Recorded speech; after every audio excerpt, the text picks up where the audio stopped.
Sorry, I forgot to record it. All right, so let's take the second biggest contributors, which came from mechanical, like engine failure, equipment failure, structural failure, and design low. So the total of this factor contributing to the accident is around 23%, which is pretty high as well. And the three remaining contributing factors like weather, sabotage, and other, they consecutively contribute around 10%. You see here 10%, and the last others is around 8%. So what this slide is trying to figure out is that in aviation, no small mistakes or errors can be tolerated. But we also need to keep in mind that there is no single contributing factors that lead to an accident. Okay? They will always come as a combination of several contributing factors. Is that clear? Pretty clear from me, sir. All right. Thanks for the feedback. So let's now take a look one particular accident that occurred on January 1st, 2007. This accident involved a Boeing 737 4Q8 operated by Adam Air with flight number 574. The scheduled flight was from Surabaya with destination to Manado. So the aircraft was missing from radar while it was at FL 350 or 35,000 feet. The search and rescue team at the time was really huge.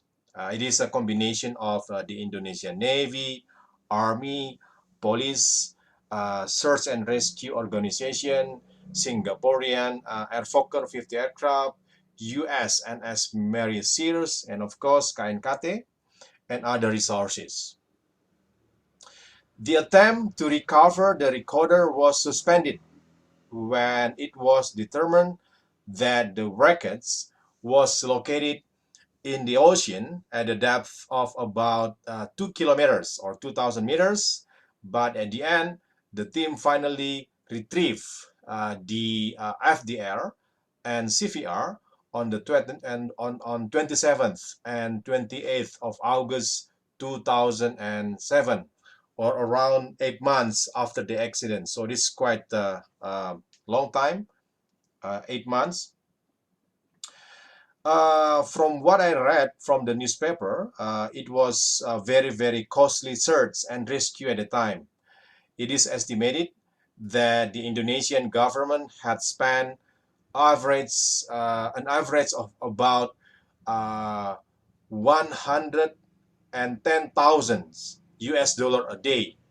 So if you put it into rupiah, it is around 1.6 miliar rupiah, ya, per day, per hari, ya. So our government at the time, and also of course with the company, they have to spend like 1,6 miliar rupiah per hari, ya. That's quite a lot of money.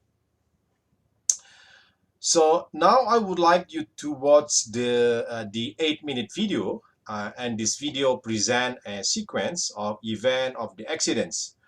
During watching the video, I would like you to keep asking this question in mind, which is to find the probable contributing factors or the causes of the accidents. Okay. And at the end of this video, we will spend some minutes to discuss this question together. All right? Let me check first if you can already hear the sound, but I think, can you hear the sound? No. No, sir. No, okay. So I think I Not need yet, sir. to close first and then share it again to you with you. but of course with the sound of my computer here. Setting option, share sound. Where is it? This one. All right, let's watch together.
angle.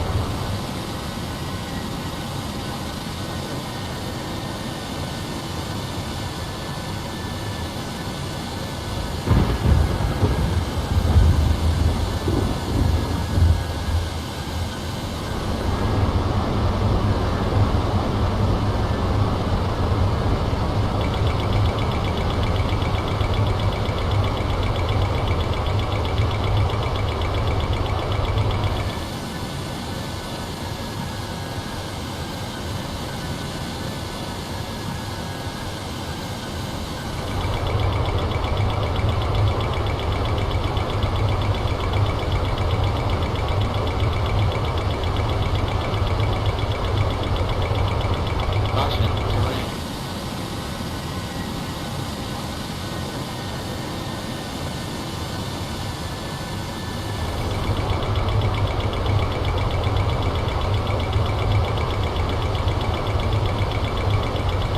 Terrain.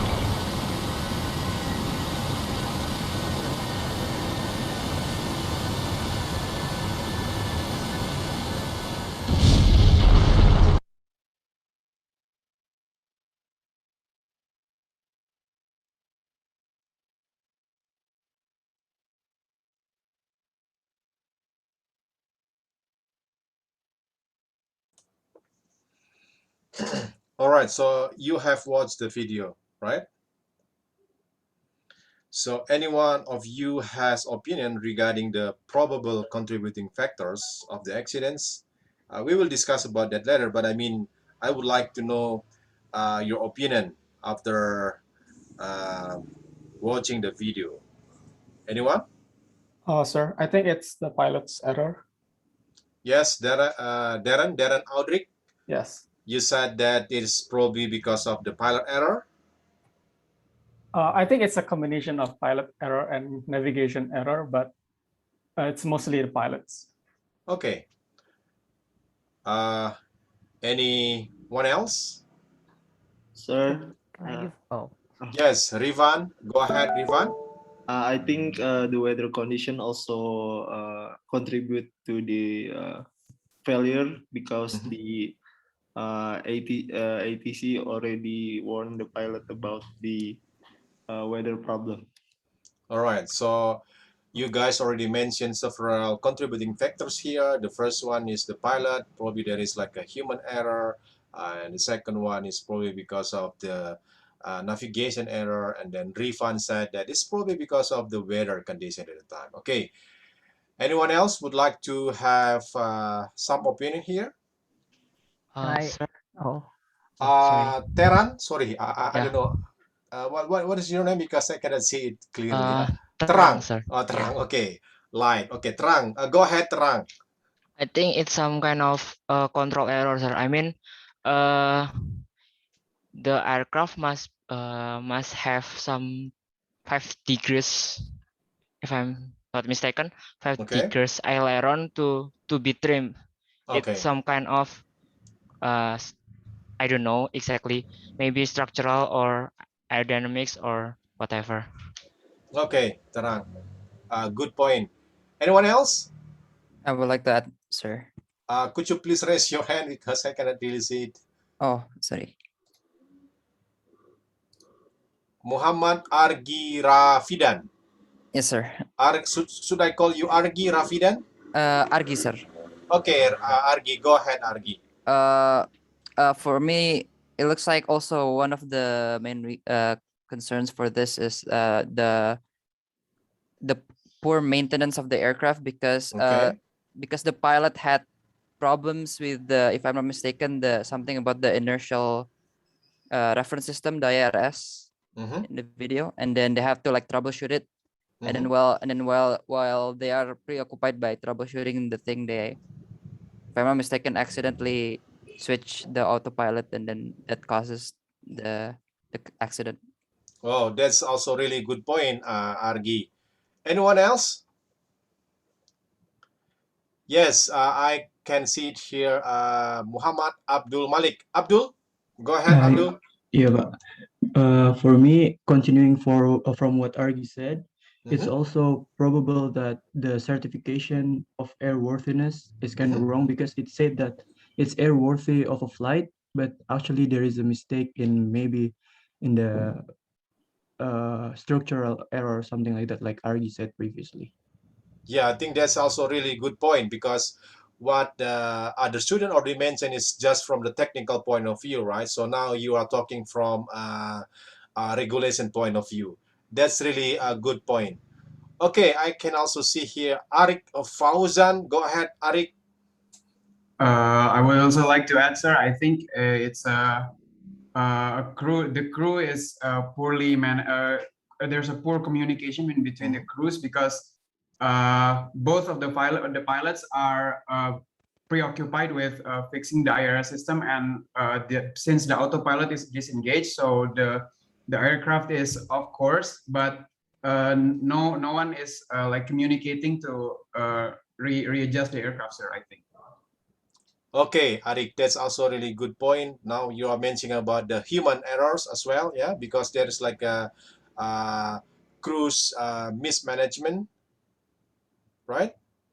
Okay, I think what you guys are mentioning here are really, really good point. But let's now find out what is actually the investigation from KNKT. Okay, but before that, before we discuss about the findings of the accident, probably it is better for us now to really see the sequence of events, because this is really important. For example, if you would like to do the investigation, you have to first do the you have to do this kind of sequence. So what is the first things happen, and then and so on and so on. So in the KNKT point of view, they always put everything in line. So for example, they have to make sure what's the first things happen, and then after that what's the next thing happen, and so on and so on. And this is called as a sequence of events. Okay, let's take a look first regarding this sequence of events of this accident. Okay, this is the sequence of events. So everything's made ordered by the time. So 6:10, the pilots of Adam 574 made their first contact with Ujung Control as they were passing FL220 on climb to FL330. The next reporting point was at Y Point Castle. Yeah, that was the first contact made by the pilots of Adam Air. Okay, and then 4 minutes after that, or around 6:14, before reaching Castle, okay, Ujung Pandang Control instructed the crew to track direct to waypoint Diola. Okay, can you see from this slide here? And co-pilot confirmed this instruction. Okay, so the communication is still normal here. And then several minutes after that, 6:29, the Ujung, is it correct? I don't know. Ujung Pandang probably. Ujung Pandang controller exclaimed, where is Supposed to be Ujung Pandang. sorry Pak? So, supposed to be Ujung Pandang. Yeah, Ujung Pandang, yeah, yes. Ujung Pandang controller exclaimed, where is Adam direct to? My God, he is flying north. So this is actually exactly the correct sentences said by the Ujung Pandang controller, because the Adam Air flight 574 already deviate, yeah, and then at 6:37, Adam 574 was north of waypoint Guano on the 269-degree radial, 175 nautical mile from Makassar, MKS VOR, and the pilot transferred from Ujung Pandang control to Ujung Pandang UPG lower control. Yeah, so that's was the sequence of these events. And then 6:42, UPG lower control asked the crew what their heading was for their track direct to Diola. The pilot informed the controller that they were heading 046 direct to Diola with a crosswind of 74 knots from the left. Okay. So again here, this is quite close time here because there are already a lot of discussion here, a lot of communication here. So nice, this is not in minute, but it's already in seconds. So now 6:54, 8 seconds, UPG instructed Adam 574 heading 070 for tracking to Diola. So he instructed it to Adam Air pilot to heading to 070, yeah. And then 6:54:16, UPG repeated the instruction 574 flying heading 070. So it's the control here repeated or re-instructed the Adam Air pilot to follow this instruction that they are supposed to heading or fly heading to 070 the second time. Okay, and then 6:54:24, the PIC remarked to the co-pilot, the wind is normal again. So it seems that there is no communication between the pilot in charge with the UPG controller here. Yeah. And then 6:54:30, the co-pilot responded to the control instruction affirm. So some seconds after that, they affirm. So the control instruction, Roger, fly 070. Okay. And then 6:55:58, following a request from the PIC, the co-pilot asked the UPG lower control to confirm their position by radar. Okay, and then 6:56:04, the controller informed the crew Adam 57 position is 125 miles MKS, crossing radial 300 MKS. Okay, and then 6:56:11, the co-pilot replied, okay, that's confirmed, Adam 574. Okay, that was the another sequence before the accident. And then 6:56:15, the CVR saw that the pilots again started expressing concern about the cockpit instrument discrepancies, such as the AVIS and FMS are messed up. The CVR continued to record until 6:57:52. Okay, so there is actually the problem with the instrument here. So they are still discussing what's the problem with the system they have. And then at 6:58, the radar target changed to flight plan track on the control screen display. That meant that the secondary radar return was no longer received by the ground radar head. The last radar position of the aircraft was in this position, 118 degree 30 seconds east and 3 degree 55 minutes south at flight level 350 or 35,000 feet at 6:58. Okay,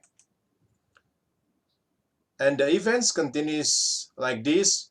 Personnel of UPG lower control change shift, and then at 7:09 UPG lower controller broadcast Adam 574 radar service terminated, contact ujung control 128 0.10, UPG lower control tried to contact Adam 57, but they did not receive any response.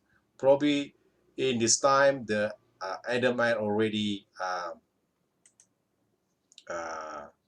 lost, yeah. 710 to 730, the UPG lower and the UPG east controller were unable to communicate with Adam 574. The controller has a number of aircraft, GAH 603, MNA. So there are also some other aircraft flying at the time to help them to make contact with Adam Air 574. They also were unable to establish contact with the aircraft. 724, dead RESFA was declared. That RESFA is a distress phase when there is a reasonable certainty that the aircraft and its occupants are threatened by grave and imminent dangers. Okay, so actually that the aircraft already crashed into the sea, but you know, as already discussed before, that it took like close or close to 8 months to retrieve the FDR and CVR from the ocean. Okay, we are still discussing about the sequence of event here. We are not still discussing about the findings, what's actually the probable cause of the accidents. So here, what you see on the slide are the records of the Adam Air 574 aircraft. The left top here, what you can see here, the left top side is the right part, upper surface of the elevator, which was floating in the sea close to Sulawesi Islands, between Parepare and Baru, South Sulawesi. Okay, and then while the left bottom here, with the red arrow here, is it is a part of the left elevator, lower surface, found floating in the sea of the coast near Parepare, and the top middle is the part of the upper surface of the left elevator, and the bottom middle here, see my cursor here, where you can see a brown table, is the picture is the flight spoiler at lower surface. And then the records also provide an indication that the aircraft impacted the water at high speed and a steep descent angle. So what we can see here from the records, you see it's like berkeping-keping, ya. So it is one indication that the speed is very, very high at the time. So what we can see from the video, it was around 600 knots when the aircraft impacted the sea or the water. Okay. So let's now go to the analysis. What we can do regarding the what we can find regarding these accidents. So with the problem they have, both pilot in command and co-pilot are fully preoccupied for correcting the problem and did not aware to other flight requirements.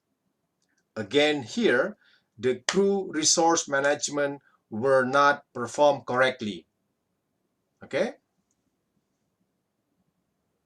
I think some of you are raising the hand. Let me just first see it. Aetos, do you have any question, Aetos? Excuse me, sir. My name is Dafa.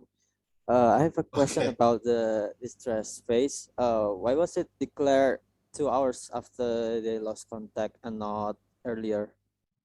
You mean this one, Yes, 924? yes. I think this is because they have to really make sure everything is already correct.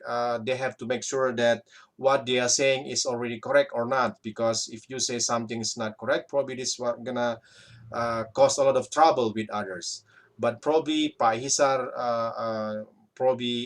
has some opinion why this distress signal is issued several hours after the accident. Do you have any opinion, Pak Hisar? Yes, they didn't know anything about it because they are not sure, because they try, and hopefully maybe they are thinking that they are just lost somewhere. So it's not actually an accident. So this is the reason, and they need to really have to make sure that they that the assumption is correct. So this is one of the reason why they declare this distress. Okay, quite later. So last time it was actually 7:30. Okay, 7:30. It was the last time when they tried to communicate and even asking the other airplanes around the area to look into the situation. So this is actually 1 hour after that.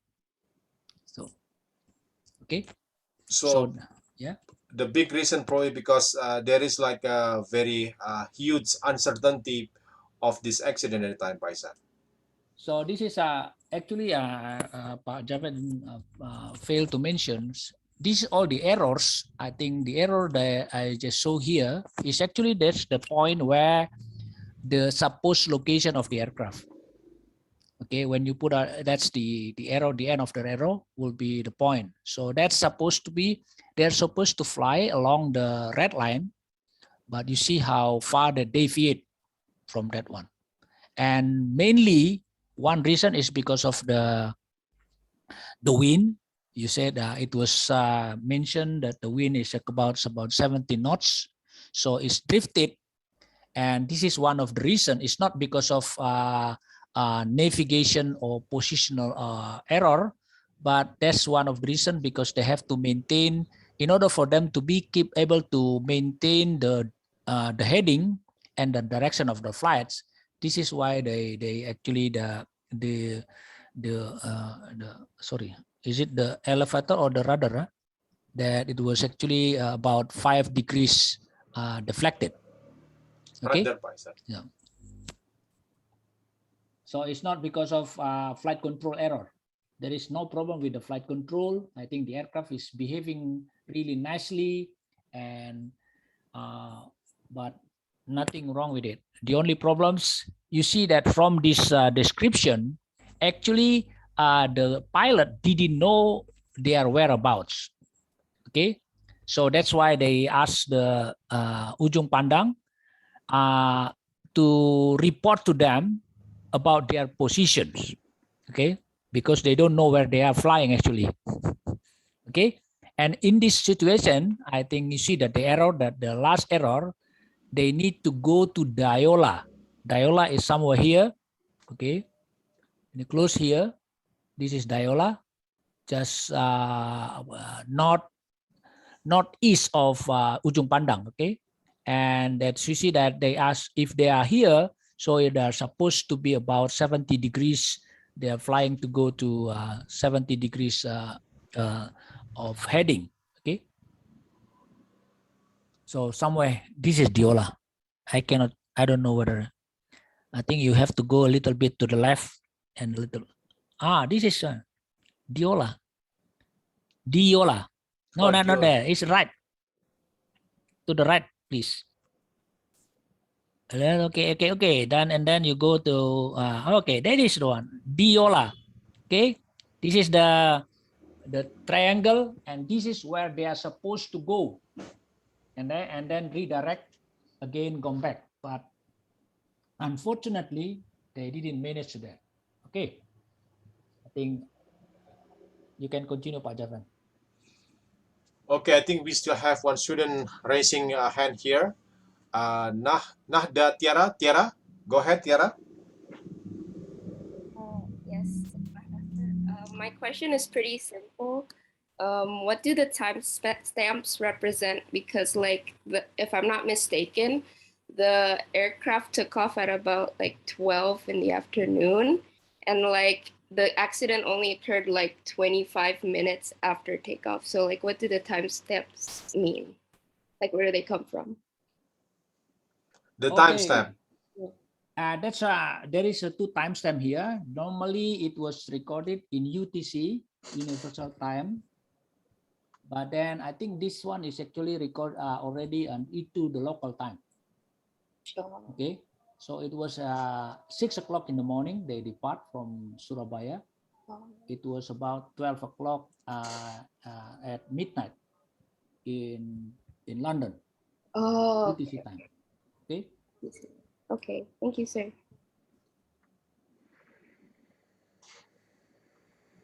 Okay, any more questions?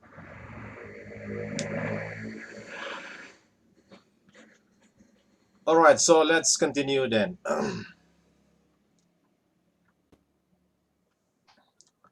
So we already reached a 12th slide here.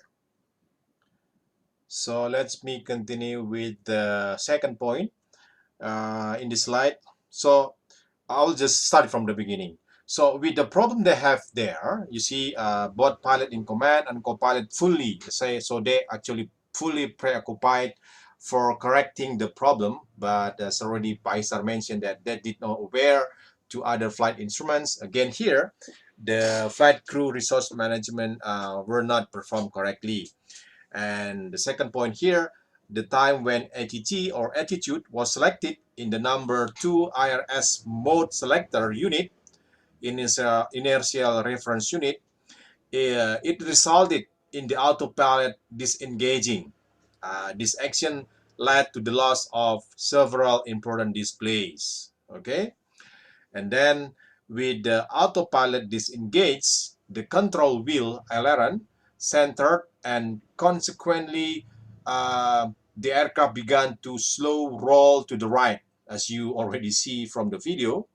From flight data recorder, the pilot in command tries to hold the roll rate several times, but the roll attitude was not recovered until the aircraft had reached a bank angle of 100 degrees. So it's pretty high bank angle there, with the pitch attitude around 6 degrees, nose down. So it's also pretty high pitch angle.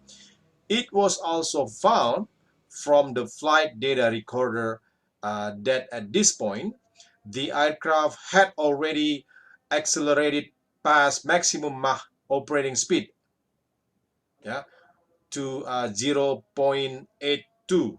So this is already quite high number of airspeed, and was reaching dive Mach number of 0.89. So just to let you know that for Boeing 737-400, the overspeed limit is Mach 0.82. So in that case, when the aircraft was diving, they already reached or higher than the Mach operating speed, MMO, which is around 0.82. So with all this condition, the pilot appeared to have become spatially disoriented, meaning that the pilot cannot correctly interpret the aircraft attitude. So at the time, the pilot is actually did not know anymore whether they already banking or not. So they also have no idea regarding the altitude or airspeed relative to the Earth or other points of reference. So they already kind of disoriented. They don't know the bank angle, no idea about the bank angle at all, altitude, airspeed as well.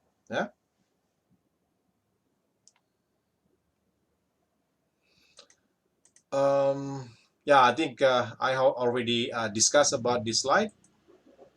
So now let's take a look regarding this data. So what you see here is actually the data that is taken from the flight data recorder. So what you see here is just like a significant sequence. So this is also the sequence that we already discussed before, but this is from flight data recorder point of view. Yeah, but this is only for the last 130 seconds prior to the impact. So the event was started from 6:57.36 seconds, where the autopilot disengaged. Okay, and then following by bank angle alert 4 times at 6:58.10 seconds, and end up with thumb sounds 4 times at 6:59.6 seconds. Okay, so if you take the picture closely here,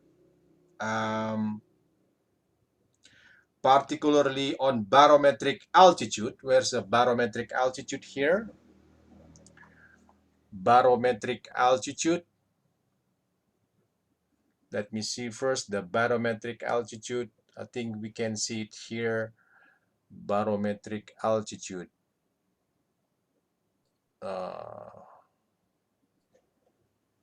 Let me see first.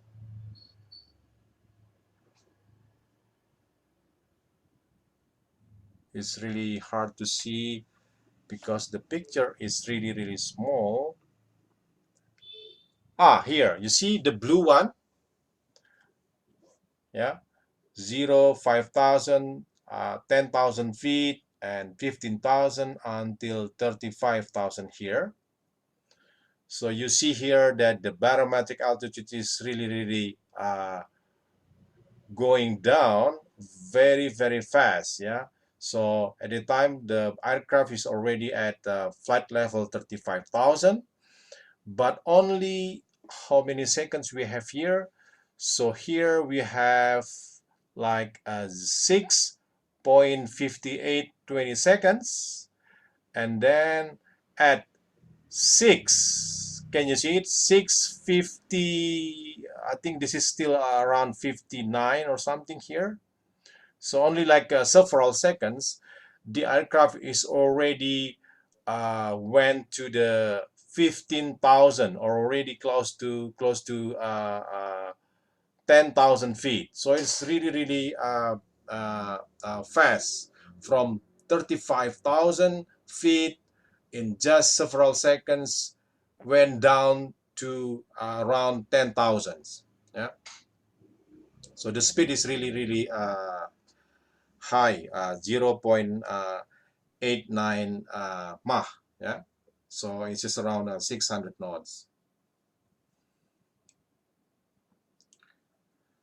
So yeah, so it must be very high speed. Yeah, 0.89 Mach. And that's really makes the airplane fragmentally disintegrated. Yeah, I'll just skip this part because we already discussed about this stuff. But this is actually the discussion or the communication between pilot and co-pilot, which was taken from the CVR, cockpit voice recorder.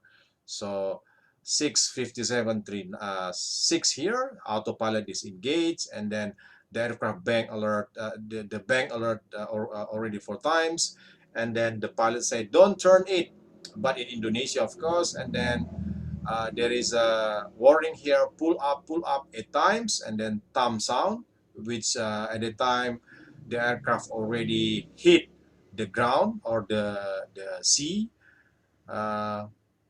And then I don't know what's the voice here, 6:59.6 4 times. This is already thumb sound, and at 6:59 6 seconds 4 times. I don't know what's the meaning of 4 times here. Yeah, but around this time that the aircraft is already impacted the water. Okay. So what are the findings? This is also quite interesting to discuss. So let's take a look what are the findings that resulted from the KNKT investigation. But of course, you guys can read it from the report that was issued by KNKT. So the main issues are coming from the maintenance engineering of the Adam Air Airlines. The first one, it was found that there were 144 recurring defects of the aircraft IRS, mostly the left or number one. Okay, but it's really crazy because they actually already like 154 recurring defects, but I don't know whether they already fix it or not. Probably they fix it, and then the event is coming again, and then they fix it, and it's coming again. 154 recurring defects. Okay, with the same system, yeah, aircraft IRS, initial reference system. And the second one, it was also found that there was no evidence that the airlines maintenance fixed the IRS problem. So there is no evidence that they already fixed the IRS problem. Okay. And then the third one, the third findings here, that it was also found from the digital flight data recorder that there is a residual ground speed error, which is an indication of the IRU replacement. Yeah. So it seems that there are a lot of problem with the maintenance here. Okay, so the second issues was coming from the Directorate General of Civil Aviation. Yeah. It was also related to the maintenance engineering issue. The first one, it was found that no evidence that prior to December 2006, DGCA, Indonesia DGCA, yeah, was actively ensuring that Adam Air was rectifying the numerous IRS defects on the Adam Air Boeing 737 fleet. So there is like a problem. So probably they don't check it. Okay. And then the second one, it was also found that no evidence that DGCA was aware that the Adam Air component reliability program did not assure the effectiveness of the airworthiness of the aircraft component for the Adam Air fleet. So yeah, as far as I remember, just correct me, Pak Hisar, if I'm wrong. The lack of strict supervision or control from the DGCA has blemished Indonesia Airlines' image in international community at the time. So as far as I remember, both FAA and also EASA banned all aircraft operated by Indonesia Airlines flying to the region. EASA at the time furthermore downgraded Indonesia airline safety into level 2. Yeah. However, this downgraded level had been restored back to level 1 since 14 June 2018, which means that some airlines, around 7 airlines from Indonesia, can fly to EU region. Yeah, but this is, I don't know, but this time at during after or several months after this accident, no airlines from Indonesia can fly to the European Union region because of this lack of supervision from the DGCA. So they don't trust our Directorate General of Civil Aviation. Okay.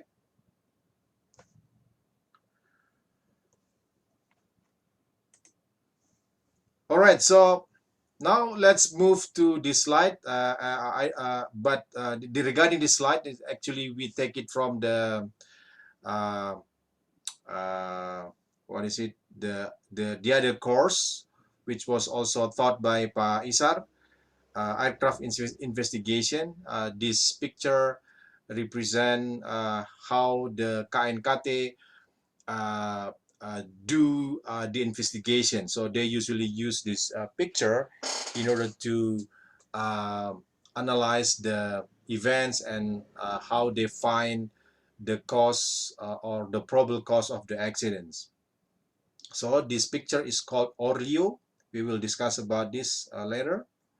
So in this slide, it is the application of the model of the accident development. Yeah, so this picture is actually, or this diagram is actually to use to investigate the accidents. So usually people who work in aircraft accident investigation, they use a model to develop the scenario in order to see the global picture of the accidents. So yeah, as I already told you, if you later take the aircraft accident investigation lecture, AE3140 5047, which was also delivered by Pak Hisar and his team from KNKT, you will also see again this picture and some other models, because this is only not the only model they usually use, but this is already quite popular in KNKT. Some models that are usually used, for example, like fault tree analysis, human factor analysis, and also classification system 6M by ICAO, recent model by Professor James Reason, and so on. So actually there are a lot of models there. KNKT also developed their own model, and they call it as ORLEO, which what you see on the slide, which stands for organizational influences for O, yeah, risk control for R, local condition for L, individual action for I, and the last O for occurrence events. So the way you read the diagram is started from the bottom. Okay, so you have to read from the bottom. You start with the accident, which is aircraft crash into the sea caused by incorrect recovery procedures and so on, until you reach at the top of the diagram, yeah, where there's a problem with the organization. In this case, it could be the operator, airworthiness certification, and training certification. Okay, so if you're interested in knowing how an investigator perform their job, so you can take the lecture AE5047 in the next semester. So it is offered in even semester. Okay, so this is Orleo model. This is the model that KNKT used to use for investigating an accidents.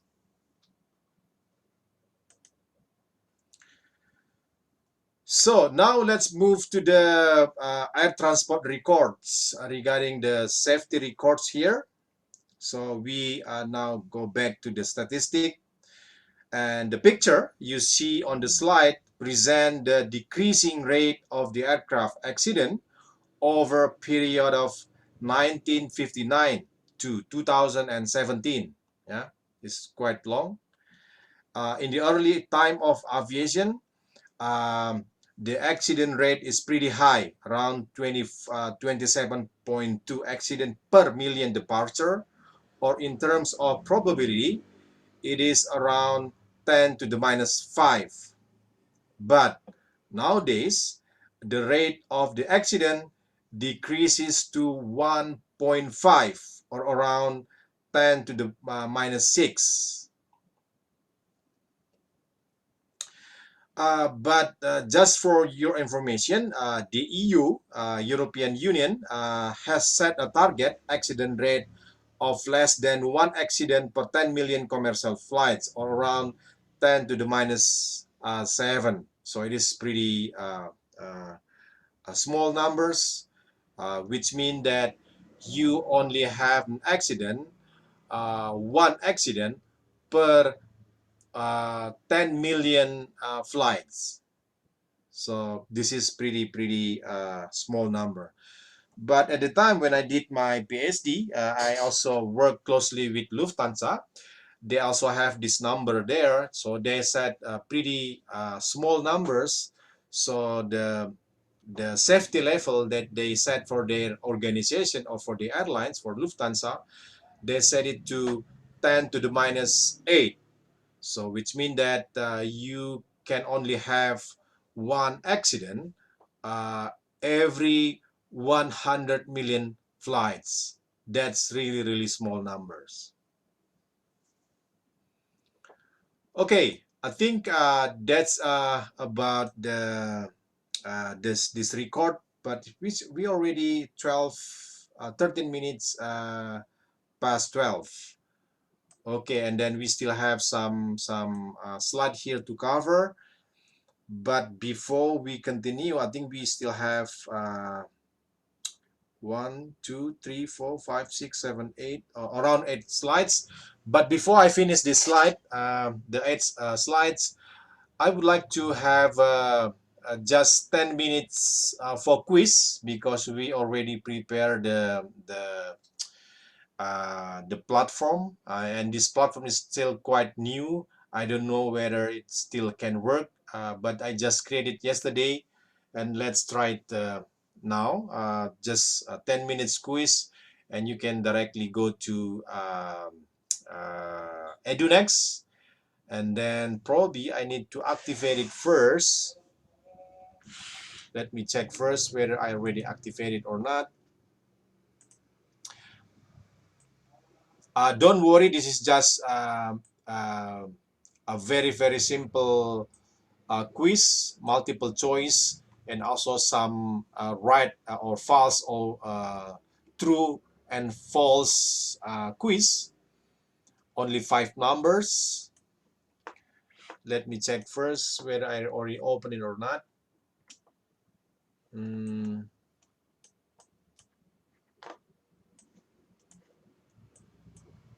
Yeah, I haven't opened it, but I think I will open it in 1 minute. So you can just go to EduNext and then go to your landing page. I mean, particularly to this lectures landing page, and then probably there you can see the quiz section. You can go to let me check first. You can go to module 2. Yes, you can go to module 2.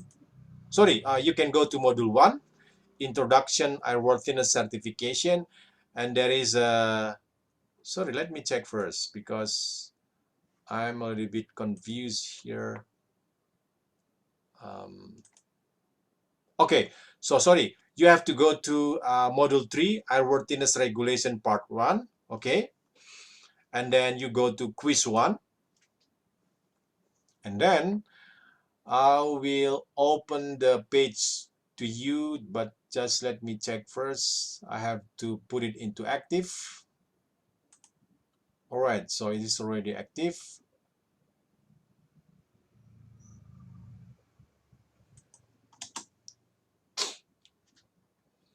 And then I need to set the time, so you can work on it just for 10 minutes probably.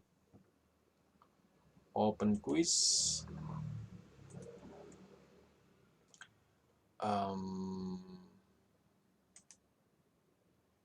Exams settings, quiz, and then we will start from 12:18. 12:18, 18 minutes past 12, okay? And then the quiz will end at 20 minutes past 12. So in total we have 10 minutes. Okay, I will submit it. So you will see it in 30 seconds. The quiz will pop up on this lecture's landing page.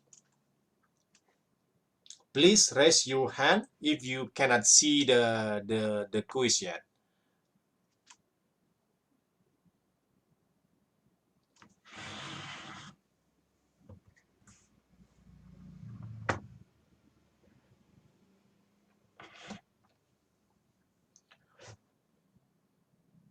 All right, can you see the quiz? Hello? Sir, I can't see the questions.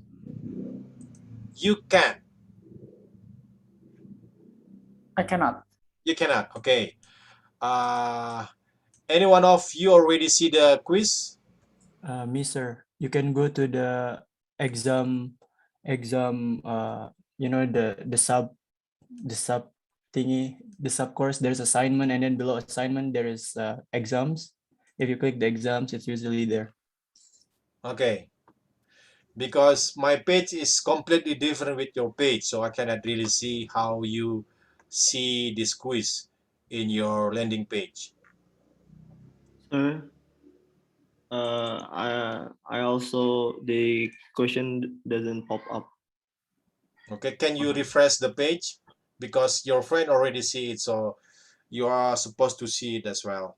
Okay, thank you. Sir, I apologize. Mine apparently doesn't work as well. Okay. Oh, if you refresh, you can do it now. Okay, yeah. So you have to refresh the page, okay?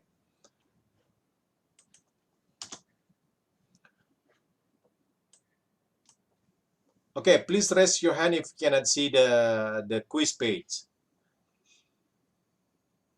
Okay, no one, so it means that you guys already see the quiz page. Okay, so 10 minutes. So now you still have 8 minutes. Okay, it's a very simple one because I just want to make sure that the system is working as I expected. So I think the quiz won't take 10 minutes. 5 minutes, I think you can finish it just in 5 minutes.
Okay, time's up. Any issue when you submit your answer? Or everything was going smooth?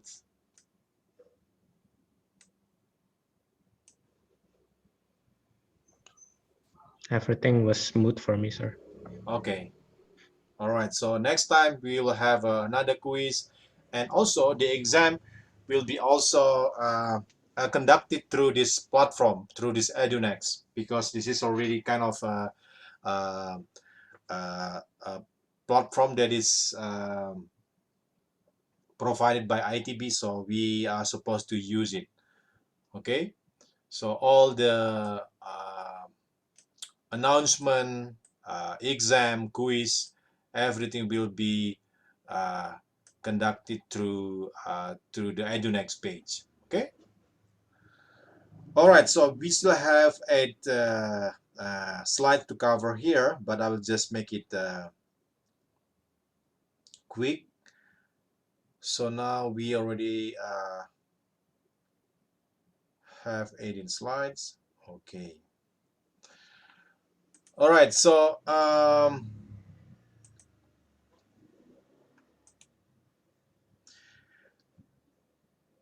this is also still about safety record. You see on the slide 19 here, which also indicates the fatal accident rate by year of the worldwide commercial jet fleet, which decreases over the period of 1959. So you see there the graphic there is decreasing to 2017. And I think I wouldn't spend a lot of time here because the pictures is already very clear. You see that the accidents is really decreasing over time. Yeah, from 1959 to 2017. Yeah.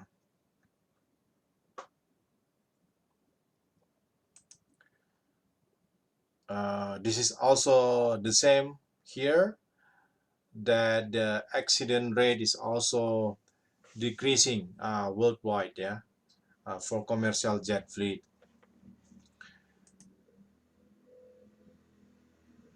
And this one, yeah, but this one is still about from statistics point of view regarding the safety record, but this picture depicted the safety record in terms of jet aircraft per 1 million departure.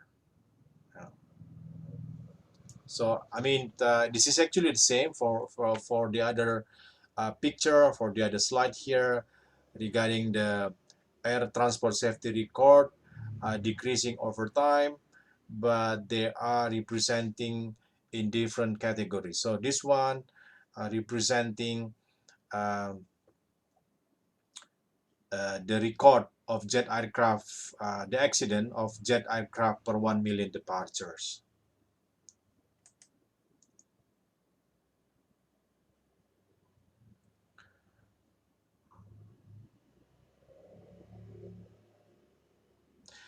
Now, again here, this is also still about the statistic of the safety record, but now previously was from in terms of jet aircraft per 1 million departure, but now what you can see here is the in terms of airplane type, yeah. So this is not only talking about whether this is a jet aircraft or not, but this is all airplane type. We have like 707, DC-8 here, 727, DC-9, and so on and so on. Yeah. So one conclusion here: latest generation aircraft still in production has much smaller accident rates. Yeah, because probably they have a more advanced technology compared to the previous one. Okay, let's move to the next slide. I'll just make it quick. And now this is accident based on the flight phases. So, but let's now take a look a little bit details about this picture, because this is quite interesting. Now we can see that the most dangerous flight phase which happened what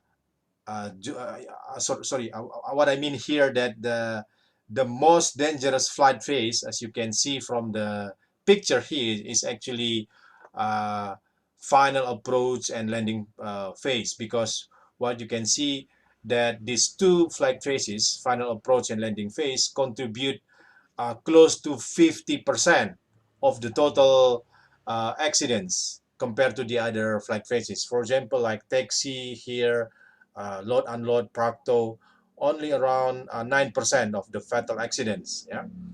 For takeoff, we only have like a 7%, initial climb 7%, and climb 5%. But cruise is also pretty high here.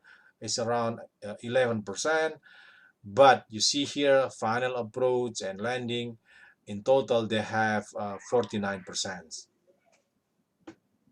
Okay, so that's why the reason why people always say that the most dangerous phase is actually landing. So that's why you always hear happy landing. Yeah. So when you travel somewhere, and then people will say to you, okay, goodbye and happy landing, something like that. But people won't say happy takeoff or happy climb. No, we won't hear that words. But usually people say happy landing.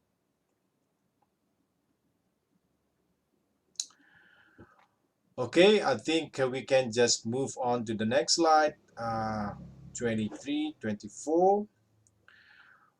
Okay, here ICAO has already defined a naming convention for aviation occurrence category, such as loss of control in flight, abbreviated as LOCI.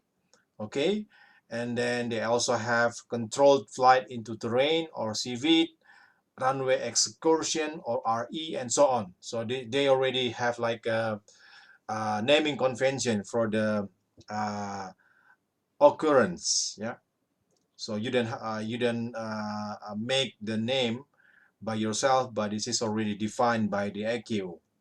So based on these occurrence categories, loss of control in flight took as the first place, with fatalities around 1,129. And the second position, as you see from the slide, is controlled flight into terrain, which on-board fatalities around 600. This is also pretty high. One example for this occurrence, the CVT occurrence, was Sukhoi Superjet 100. Probably you already heard about this news, that hit Mount Salak, yeah, in Indonesia at the time in 2012. The flight was a demonstration flight with 8 crews and 37 passengers on board. Yeah. In this occurrence category, the pilot usually unaware of the impending disaster until it is too late. Probably if you are interested, you can take a look the report from the KNKT. They reported regarding this event or these accidents. This was a demo flight. Yeah. Okay, and then we can move to the next one. Oh, sorry.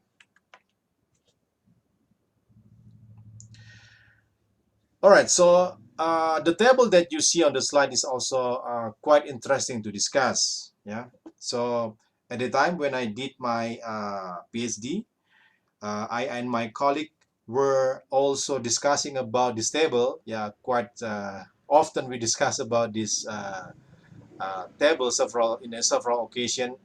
We always keep saying that the airplane is the safest form of travel without ever questioning in terms of what. Okay. Now with the presented table here, we can see uh, that in terms of journey and hours, the airplane cannot be said as the safest form of travel. Yeah, you can see from this, the table. In journeys, for example, travel through airplane costs 117 deaths per journey billions, while in hours, yeah, you can see from the table, it causes around 39 deaths per billion hours. So we cannot say that the airplane is actually the safest uh, mode of transportation, but we have to question it in terms of what. So actually, what you can see from the slide, it is only in terms of kilometers that airplane provide the safest form of the travel. The deaths per kilometers billion is pretty small, which is around 10 to the minus 3. Yeah. So after having this lecture, I hope you always keep this in mind, that if someone told you that the airplane is the safest form of the travel, what they mean is in terms of kilometers. Okay, please keep that in mind.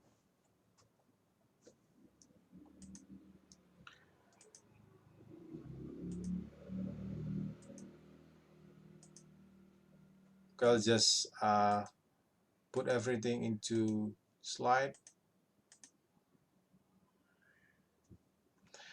Yeah, but I think regarding this slide, Pahis already discussed in the previous 2 lectures. So if an airline happened to have an accident, they have to pay a lot of costs, such as loss of aircraft, loss of life, flight cancellations, damage to public event, and so on. So I think I won't discuss about this slide anymore. And the last slide that I would like to discuss for today's lecture is that regarding this slide. So aircraft accident is really costly. So you can see on the slide, IATA recorded in 2004 that 5 fatal accidents cost around 800 million US dollar, which in average per accidents around 160 million US dollar. It is really huge money. Furthermore, Association of Asia Pacific Airlines, AAPA, recorded in 2003 that 7 fatal accidents cost around 835 million US dollar, or it is around 119.3 million US dollar per accidents. It is really huge money there. So as already presented in the previous slides, once an aircraft accident happens, there will be many costs to be paid.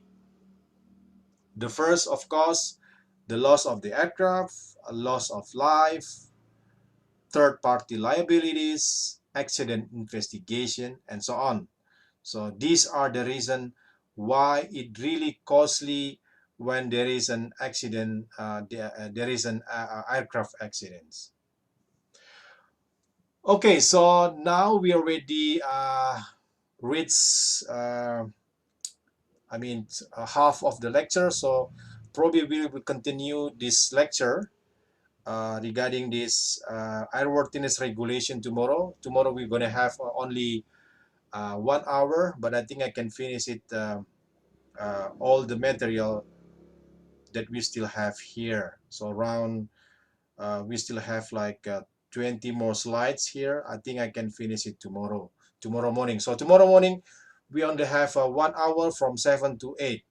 Okay, but before we close today's lecture, any question?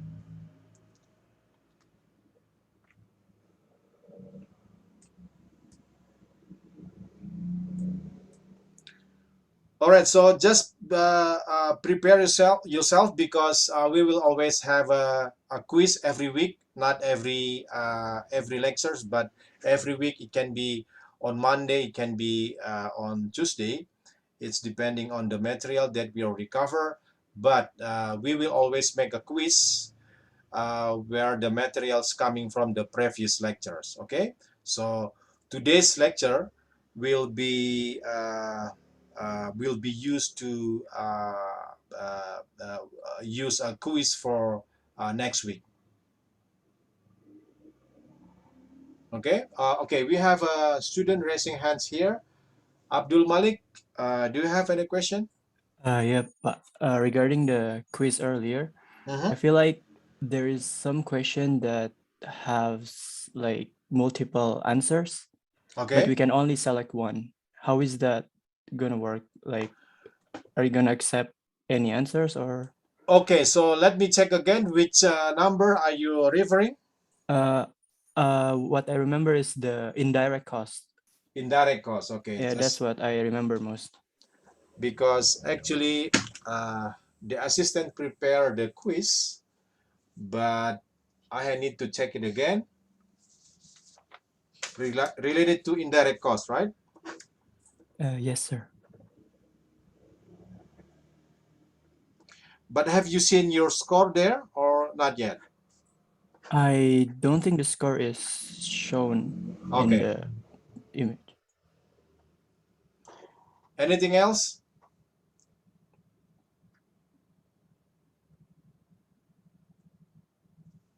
Okay, if there is no My question. friend said there is also about the cost of accident also, sir. About cost of the accidents, okay.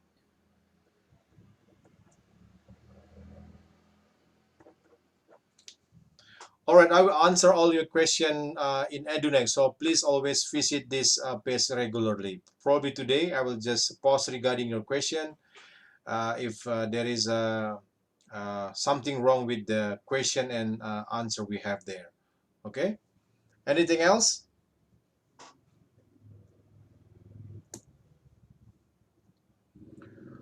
All right, so if you don't have any more question, thank you so much for today's lectures and for attending today's lecture. And then I will see you tomorrow. Bye-bye. Thank you very much, sir. Thank you, Thank you, sir. sir. Yes, sir.